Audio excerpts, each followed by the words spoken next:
Breaking news చూస్తున్నాం. రాష్ట్రంలో నీటి ప్రాజెక్టులపై మాటల యుద్ధం కొనసాగుతోంది. అధికార ప్రతిపక్షాలు సవాళ్లు ప్రతి సవాళ్లతో రాష్ట్ర రాజకీయాల్లో వేడి పుట్టిస్తున్నాయి. ఒకరు చెలో మేడిగడ్డ అని పిలుపునిస్తే మరొకరు చెలో పారమూరు రంగారెడ్డి అంటూ పిలుపునిచ్చారు. ఇవాళ మేడిగడ్డ బ్యారేజ్ని సందర్శించేందుకు గులాబీ దళం రెడీ అయింది. మరి కాసేపట్లో తెలంగాణ భవన్ నుంచి బీఆర్ఎస్ ఎమ్మెల్యేలు, ఎమ్మెల్సీలు, ఎంపీలతో పాటు దాదాపు 200 మందితో కూడిన బృందం కాళేశ్వరం ప్రాజెక్టులో భాగమైన మేడిగడ్డ, అన్నారం బ్యారేజ్లను సందర్శించనున్నారు.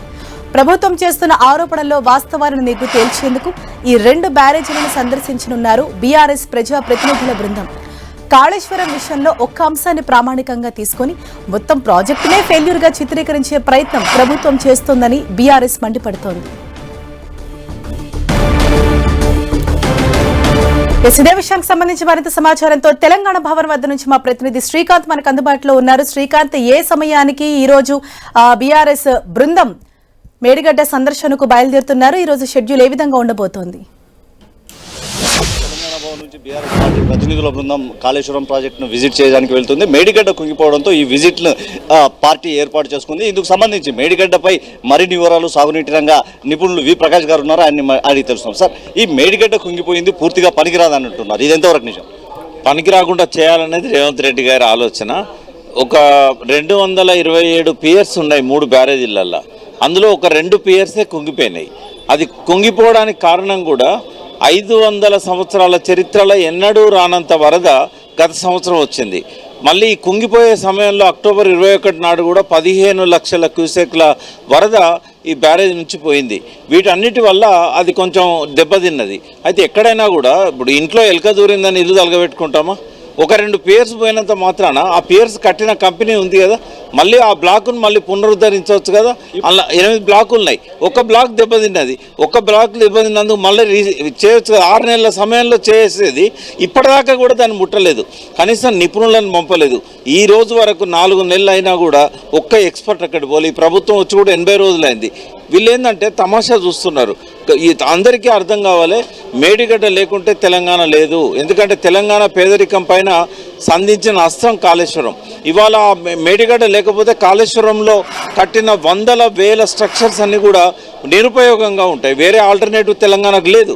అది అర్థం చేసుకోవాలి రేవంత్ రెడ్డి. ఉపయోగంలోకి వచ్చే అవకాశం లేదని ప్రభుత్వం చెప్తుంది. దీన్ని ఎట్లా చూడొచ్చు? మరి 100% ప్రభుత్వంలో ఎవడన్నా ఇంజనీర్ ఉన్నాడా? వాళ్ళకి ఏమన్నా అవగాహన ఉందా నీళ్ళ మీద? రేవంత్ రెడ్డి క్యూసెక్ అంటే తెలుసా? టీఎంసీ అంటే తెలుసా? ఉత్తమ్ కుమార్ రెడ్డి తెలుసా?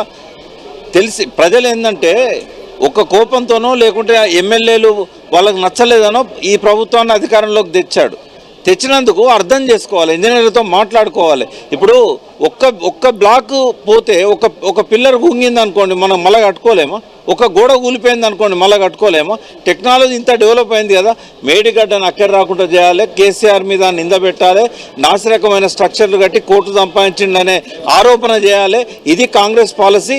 ప్రజలను బలి చేయకూడదు, మేడిగడ్డను బలి చేయకూడదు. అంటే మేడిగడ్డ కుంగిపోయింది, అన్నారంలో బుంగలు పడ్డాయి. దీంతో ఈ ప్రాజెక్టు పూర్తిగా భవిష్యత్తులో కూడా నిరుపయోగమే అన్న ఒక అభిప్రాయాన్ని గవర్నమెంట్లో పెద్దలు వ్యక్తం చేస్తారు. గవర్నమెంట్లో ఉన్న వాళ్ళు ఎట్లున్నారంటే గద్దెగిరిందంటే ఎద్దెగిరింది అంటున్నారు. మేడిగడ్డ ఒక్కటే 2 పియర్స్ కుంగినాయి. అన్నారం పర్ఫెక్ట్ ఉంది. డ్యామ్ సేఫ్టీ వాళ్ళు కూడా పోయి అన్నారంకు సర్టిఫికేట్ ఇచ్చారు. లీకేజెస్, సీపేజెస్ అనేది ఇవాళ భారతదేశంలో ఉన్న 6000 డ్యాములలో ఉన్నాయి, ఒక్క అన్నారంలో లేవు. వీళ్ళు కట్టిన నాగార్జున సాగర్లో ఉన్నాయి, అన్నిట్లో ఉన్నాయి. వాళ్ళకు ఇంత కూడా ఇంగిత జ్ఞానం లేదు, అవగాహన లేదు. వాళ్ళు ఇష్టం వచ్చినట్టు మాట్లాడుతున్నారు. అది చెప్పడానికే ఇవాళ కాళేశ్వరం పోయేది. అంటే మేడిగడ్డలో మరమ్మతులు పూర్తి చేస్తే ఎన్ని రోజుల్లో పూర్తి చేసి అందుబాటులో? వాళ్ళకు మరమ్మతులు పూర్తి చేయాలనే ఆలోచనే లేదు.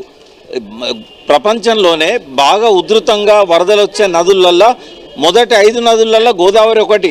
ఆ వరదకి ఇప్పుడు ఉన్న పిల్లర్లన్నీ కూడా కొట్టుకపోవాలని కదా రేవంత్ రెడ్డి చెప్పేది. ఏంటంటే ఇది రిపేర్ చేయడానికి పనికిరాదు అంటే 2 పియర్లు కాదు, అందులో ఉన్న 86 పియర్స్ కొట్టుకపోవాలి. రేపు వరద వస్తే కొట్టుకపోతుంది. అప్పుడు తెలంగాణ ప్రజలకు అర్థమవుతుంది ఎటువంటి వ్యక్తిని వాళ్ళు ముఖ్యమంత్రిని చేశారనేది. అంటే ప్రభుత్వ పరంగా ప్రాజెక్టును పూర్తిగా నిర్వీర్యం చేసేందుకు ఈ కుట్ర పన్నుతోందని బీఆర్ఎస్ ఆరోపిస్తోంది. ఇందుకు నిరసిస్తూ ఈరోజు మేడిగడ్డ ప్రాజెక్టుకు సంబంధించి విజిట్ ఏర్పాటు చేసుకున్నామని బీఆర్ఎస్ పార్టీ నేతలు చెప్తా ఉన్నారు. ప్రభుత్వ పరంగా పూర్తిగా చూసుకుంటున్నట్లయితే ఈ ప్రాజెక్టును నిర్వీర్యం చేసే కుట్ర ఉందన్న అభిప్రాయాన్ని బీఆర్ఎస్ వ్యక్తం చేస్తుంది. హరీష, థాంక్యూ శ్రీకాంత్.